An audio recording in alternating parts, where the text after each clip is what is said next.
इस प्रश्न में हमसे पूछा गया है कि ऐसे तत्व जो इलेक्ट्रॉन त्याग कर क्या बनाते हैं, धनायन प्रदान करते हैं, वो क्या कहलाते हैं। यानी कि उन तत्वों के बारे में, किसको छोड़ करके, हाइड्रोजन को छोड़ करके, जो क्या करते हैं, इलेक्ट्रॉन त्याग देते हैं और क्या बनाते हैं, धनायन बनाते हैं, तो क्या कहलाते हैं। तो चलिए चर्चा करते हैं इसके बारे में।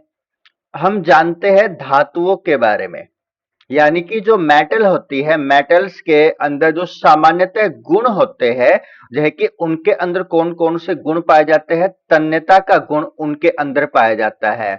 उनके अंदर आघात वर्धन्यता का गुण पाया जाता है, यानी कि वो क्या होते हैं, आघात वर्ध्य होते हैं। और जो यही जो तत्व होते हैं, यानी कि जो धातु होते हैं, उनके अंदर एक और गुण क्या पाया जाता है, वो चमकदार होते हैं। यानी कि धातुओं के अंदर मुख्यतः क्या है, तन्यता का गुण। जो है कि यदि हम बात करें कि जो ये एयु होता है, एयु के अंदर क्या गुण है, यदि हम उसको खींच लेते हैं तो उससे एक बहुत ही लंबी तार बनाई जा सकती है। यानी कि जो सोना है, सोने से एक बहुत ही ज्यादा लंबी तार बनाई जा सकती है, बारीक तार बनाई जा सकती है। आघात यानी कि जब उसके ऊपर चोट की जाती है तो उसको चादरों के रूप में बदला जा सकता है। और उसके अंदर क्या मिलता है, कौन सा गुण मिलता है, चमकदार मिलता है। तो ये आप कमेंट करके बताएगा कि धातु के अंदर ऐसा कौन सा तत्व है जो इस चमकदार का अपवाद बनता है। तो आप कमेंट करके बताइएगा।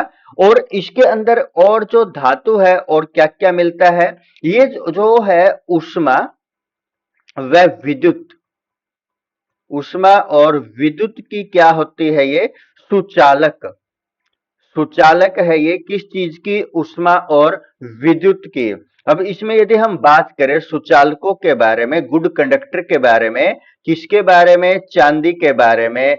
चांदी के बारे में यदि हम बात करें तो ये क्या है, सबसे अधिक ऊष्मीय चालकता इसके अंदर देखने को मिलती है और सबसे ज्यादा प्रकाश का परावर्तन इसी चांदी के अंदर देखने को मिलता है। ये तो बात थी उच्चतम की, ज्यादा के बारे में।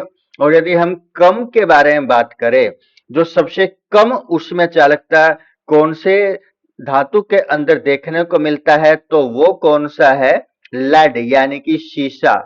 इसके अंदर सबसे ज्यादा, सबसे कम जो है यहां पर उसमें चालकता देखने को मिलती है और सबसे कम विद्युत चालकता भी इसके अंदर देखने को मिलती है। तो दोस्तों अब आप समझ गए होंगे उस तत्व के बारे में, किसको छोड़ करके, हाइड्रोजन को छोड़ करके, जो इलेक्ट्रॉनों का त्याग करता है और धनायन बनाता है, तो वो क्या कहलाते हैं।